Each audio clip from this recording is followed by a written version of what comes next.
सुथरा पानी मिले, साफ़ सुथरी हवा मिले। और जो एक गवर्नमेंट की, किसी भी सरकार की ये जिम्मेदारी होती है अपनी पब्लिक को, अपने लोगों को ये वस्तुएं प्रोवाइड करवाना, स्वस्थ रखना अपने लोगों को, ये सरकार की एक रिस्पॉन्सिबिलिटी हुआ करती है। और लोगों को उसके लिए आंदोलन करना पड़ रहा है, इस पर्पज़ के लिए आंदोलन करना पड़ रहा है कि ये जो आप इथेनॉल फैक्ट्री लगाने की यहाँ प्रयास किया जा रहा है, इसको रोका जाए।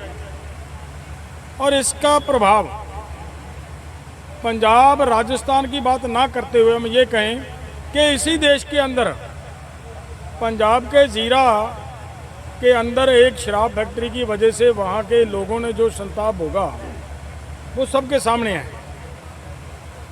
मैं ये पूछना चाहता हूँ सरकार से कि जब किसान कहीं पे अपनी मजबूरी के कारण धान की रेंज खूंद को जलाने का प्रयास करता है, तब तो पोल्यूशन होता है, उसको तो जुर्माना किया जाता है।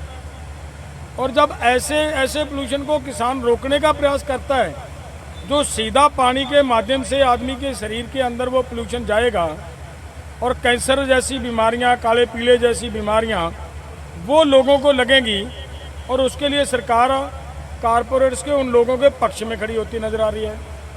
इसी तरीके से हमारे पंजाब में हुआ और वही काम यहाँ चल रहा है। ये क्लियर बात होती जा रही है, इससे एक तस्वीर बिल्कुल साफ होती है कि सरकार हमेशा जब भी फैसला लेगी, कारपोरेट्स लोगों के पक्ष में फैसला लेगी, और ये जो आम लोग हैं ये उनकी नज़रों में कीड़े मकोड़े के समान रहेंगे।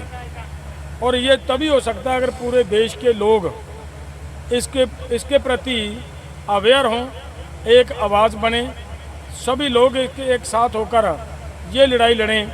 और मैं ये ज़रूर कहता हूँ कि मैं आज यहाँ आया हूँ, आज आकर देखा, आज 132 परिवार, व्यक्ति जिन्होंने भूख हड़ताल की है। बड़ा दुख की बात है कि भूख हड़ताल जैसी एक प्रोग्राम देना पड़े। यहाँ के प्रशासन को इस बात का ध्यान नहीं आता। साल हो गया इस आंदोलन को चलते हुए, तो हम इनका समर्थन करते हैं और करते रहेंगे, भले कुछ भी हो। अंजाम तक इस लड़ाई को इनके साथ कंधे से कंधा मिलाकर ले जाने का काम हम करेंगे। आपका कोई और सवाल है बताओ। खंडेवाल साहब, पंजाब में जो फैक्ट्री लगी उसमें क्या ये सफल हो गए? आपकी वहाँ की फैक्ट्री बंद कर दी क्या सरकार ने? मैं ये राजस्थान के लोगों को बताना चाहता हूँ, वो फैक्ट्री आज कंप्लीटली बंद है।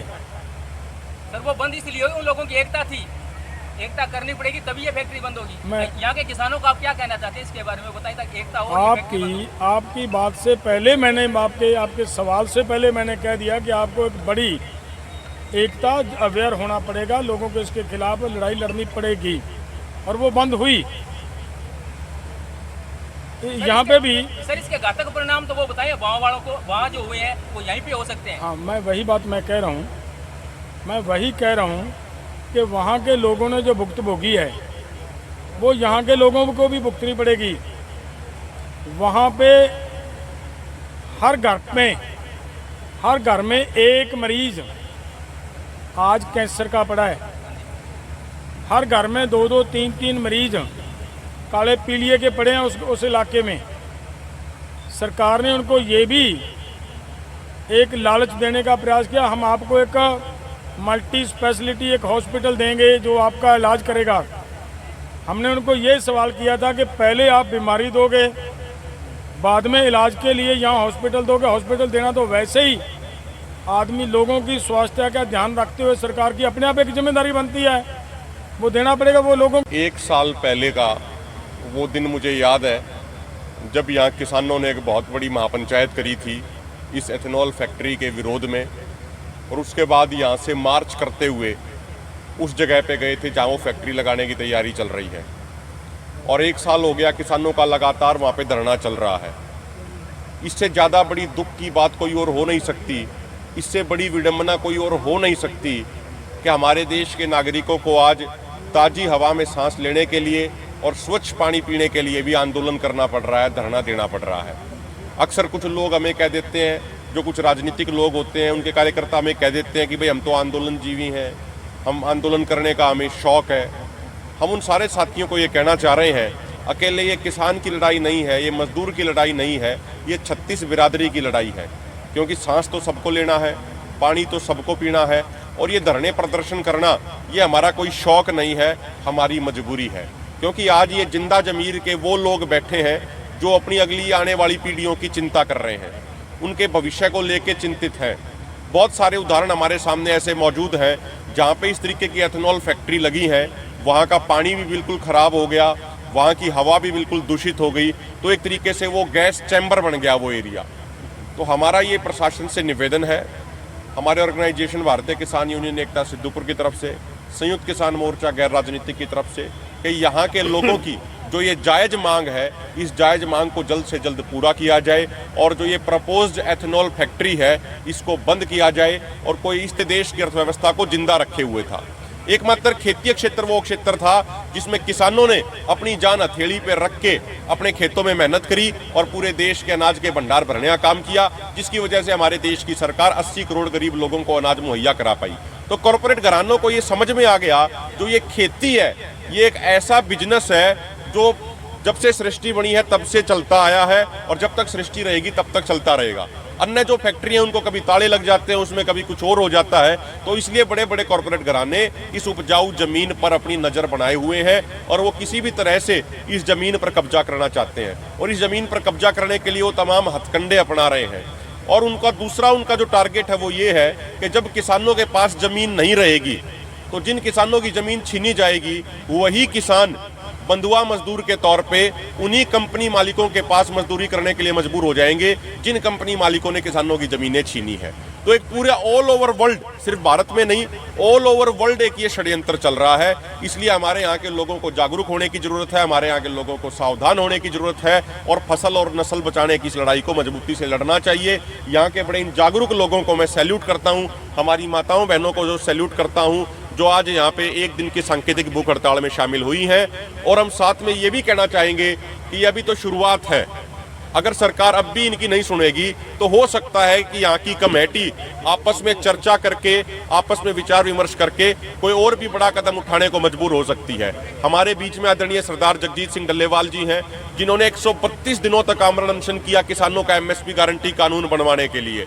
तो हम सरकार से निवेदन करते हैं कि आप किसानों को मजबूर मत कीजिए, आप यहाँ की कमेटी को मजबूर मत कीजिए, अन्यथा मजबूरी वश यहाँ के किसानों को कोई बड़ा कदम उठाने के लिए भी विवश होना पड़ सकता है। सर, अगर ये नई फैक्ट्री बंद हुई तो इससे अगला कदम आपका क्या होगा? देखिए, जो यहाँ की कमेटी है, फैक्ट्री हटाओ क्षेत्र बचाओ संघर्ष समिति है, उस समिति को हम SKM नॉन पॉलिटिकल की तरफ से ये विश्वास दिलाना चाहते हैं। और पहले दिन जब हम आए थे, हमने जब भी इनसे वादा किया था कि जब भी यहाँ की कमेटी हमें जो भी आदेश देगी हम तन मन धन से उसका पूरा सहयोग करेंगे, पूरा समर्थन करेंगे।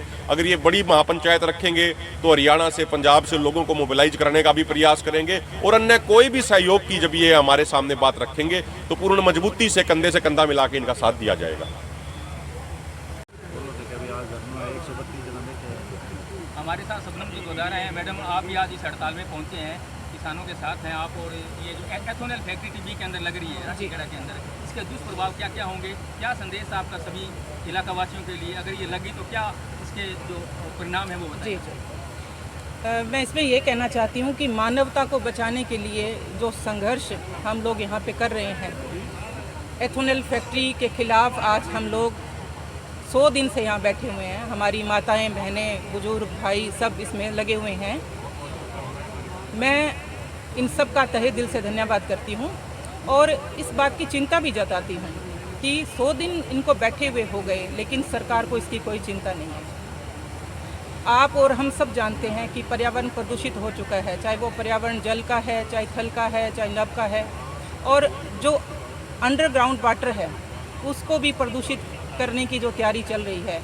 हम इस मुहिम में आखिर तक लड़ेंगे जब तक हम इस फैक्ट्री को यहाँ से उठा नहीं दें। और आप भी सब लोग जानते हैं कि हम लोगों ने प्रदूषित पानी के खिलाफ, जो पंजाब से आ रहा था, जिसमें 8 जिलों के 2 करोड़ लोग उससे प्रभावित थे, हमने NGT तक उसकी लड़ाई लड़ी, और पंजाब के खिलाफ हमने 50 करोड़ का जुर्माना लगवाया था। और आगे भी हम सब लोग मिलकर इस लड़ाई को लड़ेंगे, इसको जारी रखेंगे। राजस्थान में बहुत जगह पड़ी है ऐसी जहाँ पे ये फैक्ट्रियाँ लग सकती हैं, जहाँ पे कोई फसल नहीं होती है। उन्होंने टीबी को क्यों चुना?